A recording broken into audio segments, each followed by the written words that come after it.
Did you know that in India's past, there was a ritual where a widow was forced to burn alive on her husband's funeral pyre? It was called Sati, a dark tradition that trapped women in the chains of fear and religion for centuries. Welcome to the Obsidian past, where we uncover the forgotten, disturbing, and hidden truths of history. If you're fascinated by dark history, mysteries, and cruel traditions, make sure to subscribe now, because what you're about to hear will chill you to the core. The word Sati comes from Sanskrit, sat, meaning truthful, virtuous, pure.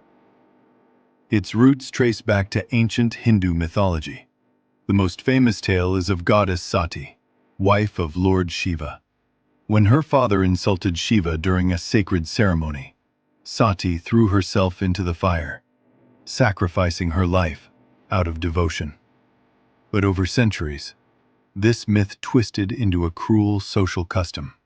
The symbolic act of a goddess became a forced ritual for countless ordinary women, something very far from divine. Picture this. A wealthy landlord dies in a small Indian village. His body is placed on a wooden pyre. Drums beat, a crowd gathers, priests chant, and then his widow is dragged forward and made to sit on the burning fire beside him. People believe that if a wife died with her husband, she would achieve salvation and be reborn with him in her next life. But the grim truth is, most women were forced.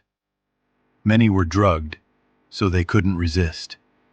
If one tried to escape, the mob would push her back into the flames. For some, the ritual wasn't a choice. It was public execution, disguised as honor. And here on the Obsidian Past, we reveal such haunting truths, the stories hidden between faith and cruelty.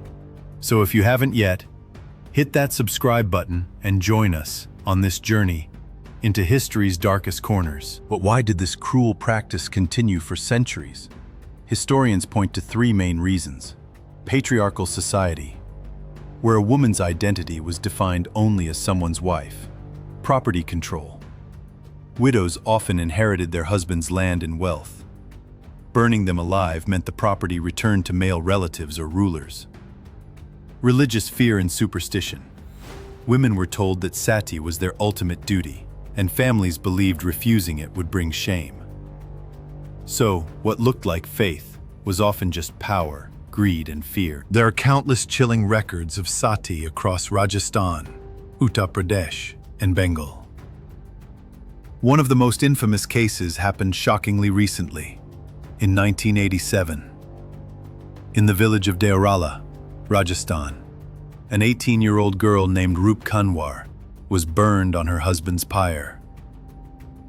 At first, villagers celebrated it as a divine act, but investigations later revealed she was pressured and likely forced.